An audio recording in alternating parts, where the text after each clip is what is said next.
Hello, I'm Monsignor Charles Meinhoff. And I'm Alice Vale. The world of art is a fascinating one. The many art treasures found in homes and museums throughout the world as a source of history is seen through the eyes of the artist. In this program, we'll meet a man who combines his art with his religion.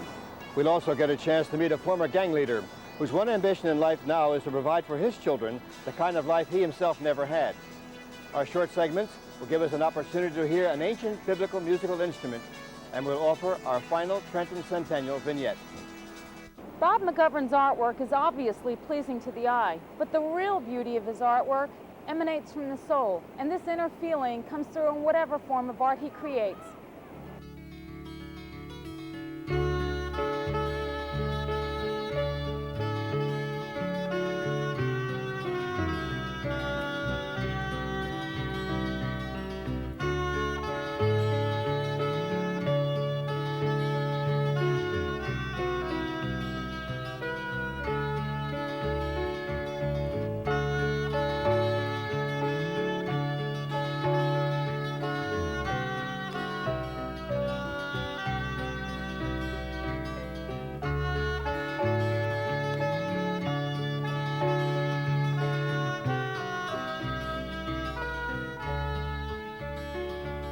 Bob McGovern often describes himself as a worker in images and memory. He uses his creative talents to bring life to various media, from the colorful hues of a painting to the chiseled smoothness of a wooden statue. He prints, sketches, and sculpts, and is accomplished in each of these fields. But perhaps more important than his skill is Bob's dedication and love for art itself. For as long as he remembers, he's had a desire to shape things. Growing up in Philadelphia, it was Bob's father who first shared the world of art with him. With his family's encouragement, he used his artistic talents to pursue a career, and not even the effects of polio could diminish his devotion to his work. I like to think of myself as having no choice in the matter. I know that's not a popular way to see a life odyssey, but it was the only way that I could make complete the sense of myself entering into life. Obviously, with his talent, Bob is capable of creating all types of artwork. I found it interesting, though, that he has chosen to do so many religious pieces. I've discovered what I think to be the root ground, the rock bed of our existence, which is a spiritual dimension. We are all sort of propelled into the universe with individual odysseys and collected odysseys. And I think that's a spiritual dimension of the human family, and religion is happily concerned with that. In the past, Bob has been involved in many projects concerned with bringing Catholics their heritage. Among these projects are 2 paintings he did for the nation's bicentennial. Now hanging in St. Charles Borromeo Seminary, they commemorate 2 men in American Catholic history. One is of Lorenz Grissel, who was to be named the 2nd bishop of the colonies, but before his appointment he died from exposure to yellow fever. And the other is of Matthew Carey, who printed the first Catholic Bible in the United States. In addition to these, Bob recently completed a set of prints commemorating 3 men in the tradition of the Church.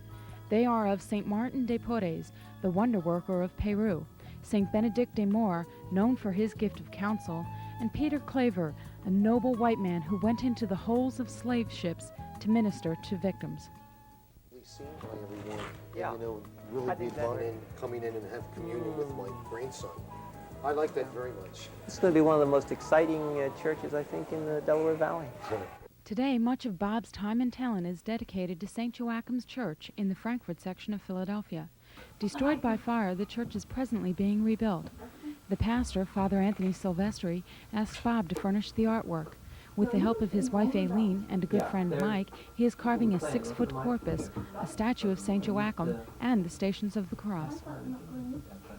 I have this tremendous opportunity to work on the corpus over the main altar, and to do a carving of St. Joachim and the Stations. And in one sense, for me, it's a special opportunity to get close to these people, get close to this odyssey of recouping a thing of joy. a place, a dwelling for their assembly of worship. In order to do this, Bob's first concern was to meet the needs of the people. Before he picked up a single piece of wood, he spent time in the area to get a feel for the neighborhood.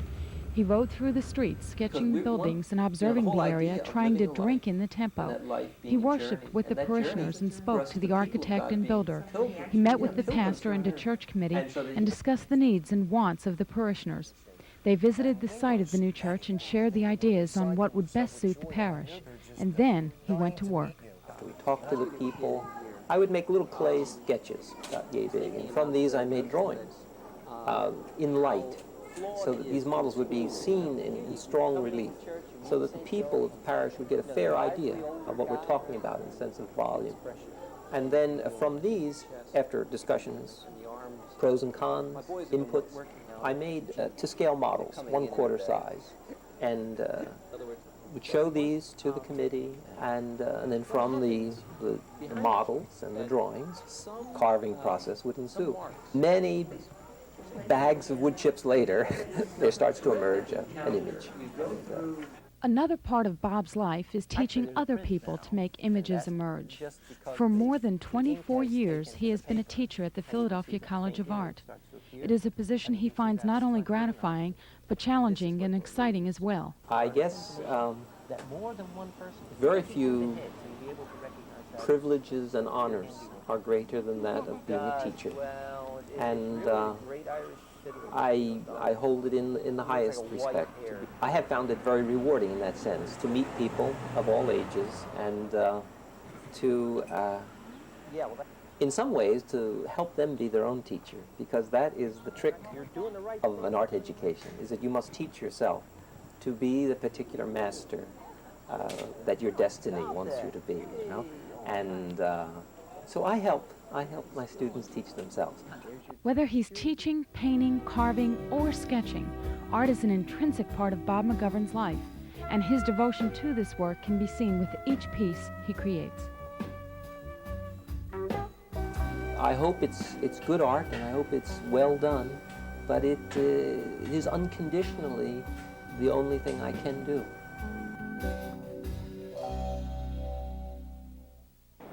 Bob McGovern has every right to be proud of his works of art, and we here in the Delaware Valley, well, we're fortunate to have such a talented man in our midst.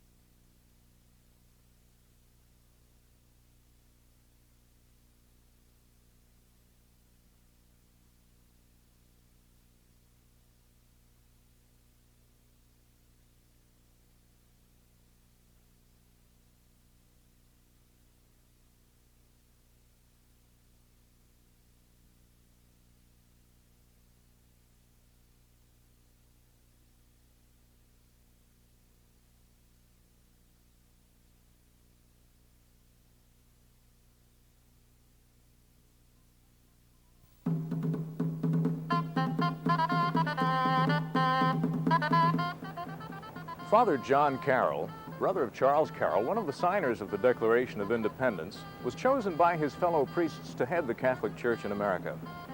In 1790, Father Carroll was consecrated as the first bishop in the United States. Even though he was from Baltimore, Bishop Carroll did his best to visit the new communities of Catholics springing up in New Jersey. In 1808, New Jersey was no longer called Mission Territory. The state was divided in half diagonally from High Point to Egg Harbor. Catholics east of this line belonged to the Bishop of New York, and west of the line belonged to Philadelphia. Another change came in 1853, when, because of the increasing number of Catholics in New Jersey, the entire state became the Diocese of Newark, no longer connected with Philadelphia, Baltimore, or New York, but with a spiritual leader all of its own, Bishop James Bailey, the nephew of St. Elizabeth Ann Seton. This was not to last long, for new waves of Catholic immigrants from Europe settled in the Trenton area, forcing Pope Leo XIII to create yet another new diocese, the Diocese of Trenton. August 11th, 1881. New Jersey was alive in faith.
It's business as usual for the brokers and consultants in the New York Stock Exchange. Sometimes the hustle and bustle seems never-ending, both inside and outside on Wall Street.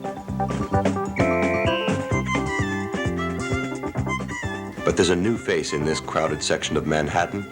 Father Clayton Neno is one of the Jesuits who now works in the shadow of the Stock Exchange, and many businessmen and women in the area are delighted. I think the Jesuits' presence in Wall Street is a form of a spiritual new beginning. I feel myself lucky that the Jesuits have opened this office because it is a place to sort of find a center. I hope that the office will be sort of a spiritual powerhouse, you know, where people can come in every now and then and charge their batteries. Thy kingdom come. Yes. The center offers spiritual direction, counseling, and a place to pray. Through us, it has to be extended To others.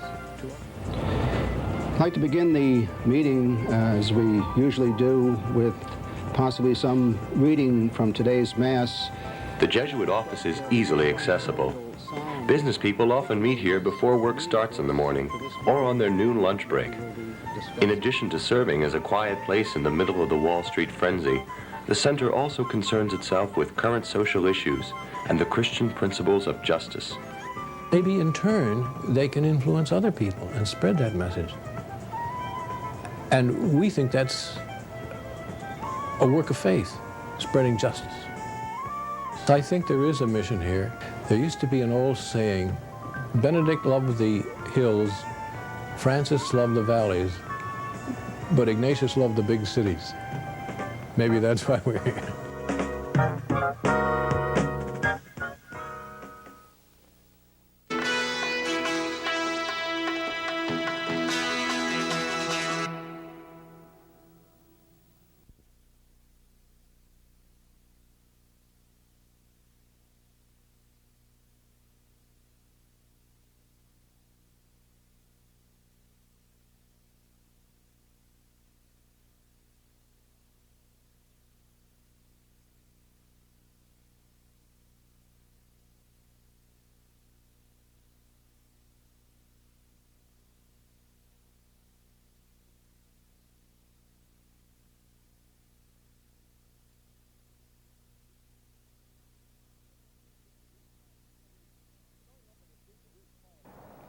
Growing up in the streets of East Harlem is no easy task. As Mike Rosario puts it, you got to fight before you learn to write. Now a 45-year-old grandfather, Mike donates all his time and energies to keeping the youth of today off the streets and out of trouble.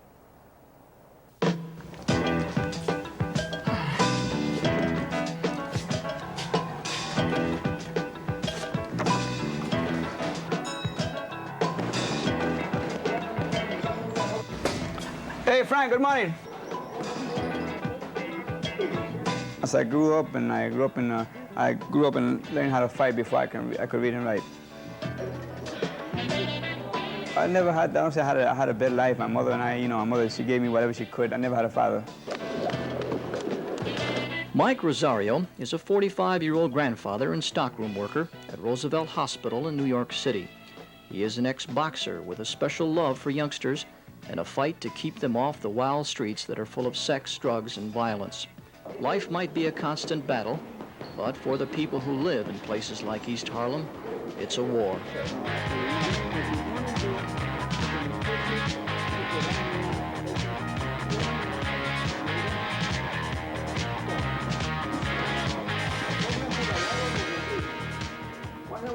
Every time that a youngster walks in here, right into this, like, that's an hour that I got hold of a youngster.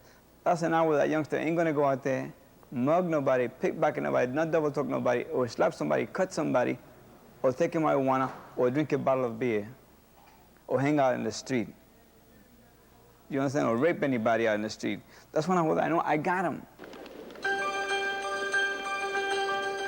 For 16 years, Mike, or Mickey, has been getting the youngsters involved in his program. His fight to keep the gym alive has been a hard one. In the beginning, he held classes anywhere he could, from rat-infested basements to his small apartment, many times having to relocate. He finally found Enter, an ecumenical drug rehabilitation center that was willing to donate space for his gym and his mission of love. to save the youngsters from the streets and hopefully give them a future in boxing. Get your head down when you jump rope and pick up your legs a little higher. There you go. As far as these youngsters go, they have won recognition, not throughout the country, but throughout the world. And I'm proud to say that I can take the same youngsters here, age by age, experience by experience. I can match them against anyone, any national team in the country, and compete them, and we come out on top. And I'm going not only as far as boxing, but as far as schooling, as far as service records with the armed forces. If your goals are really to become a champion, you have to give up the street life. And Mickey emphasizes, deeply about, keeping out of trouble and staying out of the streets and going to school, at least getting a high school diploma, and even going on to college. And, he try to motivate us, not just in boxing, but, to be better human beings. Mickey is a very serious person when it comes to helping someone. It seems like he loves to help people. He seems really dedicated.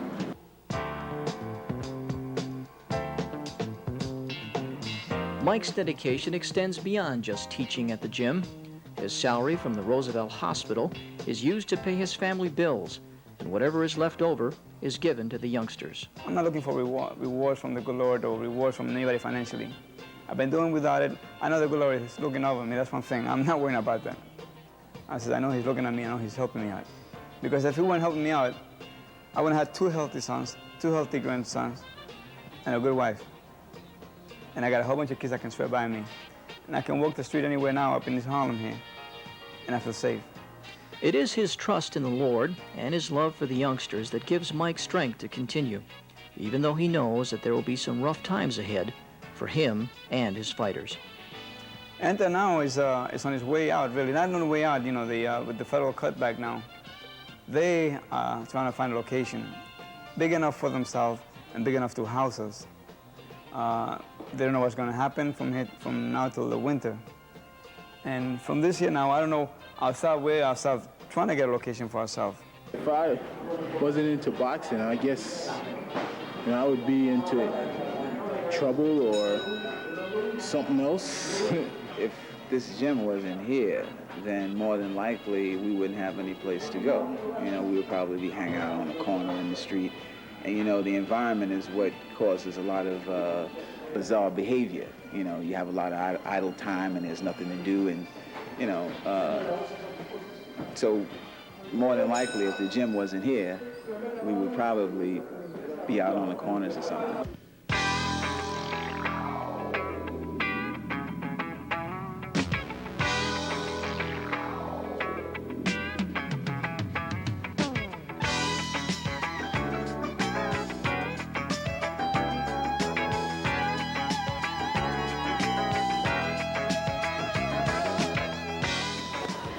How do you feel you did today? Not good. Okay. I mean, if you did not good, that means you got room for improvement, right? Yes. Right? Yes. And if you do good, that means I can't teach you nothing. Right. Mike's ability to teach came from his own life and boxing experiences. He is currently one of the most regarded trainers in amateur boxing in America. Youngsters come from everywhere, not just Harlem, to train under him. To them, he's more than a trainer. He's a father, a friend, a confidant, and mostly an inspiration. The kids tell everybody. And out of a little pebble of sand, they have made a mountain out of me. So, I'm not nothing good, I'm nothing great, just that what I'm doing, I love. I'm not no mathematician, I'm not a social study, I'm not an English teacher. I'm no kind of a teacher at all. I have no degrees. I went to high school and I blew that too. But like I said, man, I got the angels, I got the good Lord right behind me somewhere. Another important person behind Mike Rosario's success and dedication is his wife, Rafaela. She is also an expert trainer. Set your man up. I coaches boys in boxing. I'm the first woman coach in the United States. I guess all over. They have another one I think that's starting out now. But it's kind of rough for a woman to be in a man's world. I guess men don't like competition. I get a good feeling because I know I'm helping them out of drugs. Drugs and violence are just some of the problems these boxers face, but just like anyone else, they also have personal problems. You'd be surprised some of the problems that I get. And they come to me and they figure, well, I'm more or less a figurehead. I'm the trainer and I'm the coach and I'm the father, and I listen to problems. So usually they come over and tell me, Mike, whatever happens, I say, hey, sit down and talk. I got my little, I call it my little office over there. And we sit down, we talk sometimes. Sometimes we get together, and sometimes we get a group session. And the problems are simple little problems that if you don't take them little simple little problems, they'll become hell of big problems. And then you got chaos on that youngster right there.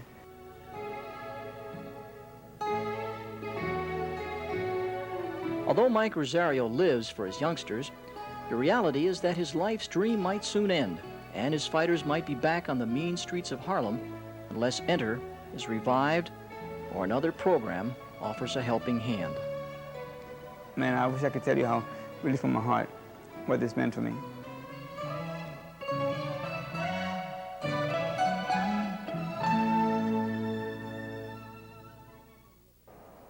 If you would like any information on the Enter Drug Rehabilitation Program in East Harlem, why don't you write us here at Reel to Reel?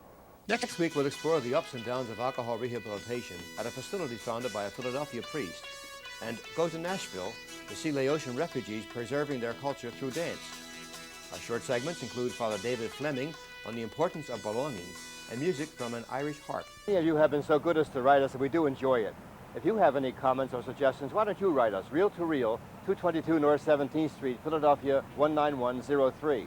Thanks for joining us. We hope you've enjoyed the program. It's been always good to see you. Goodbye and God bless you.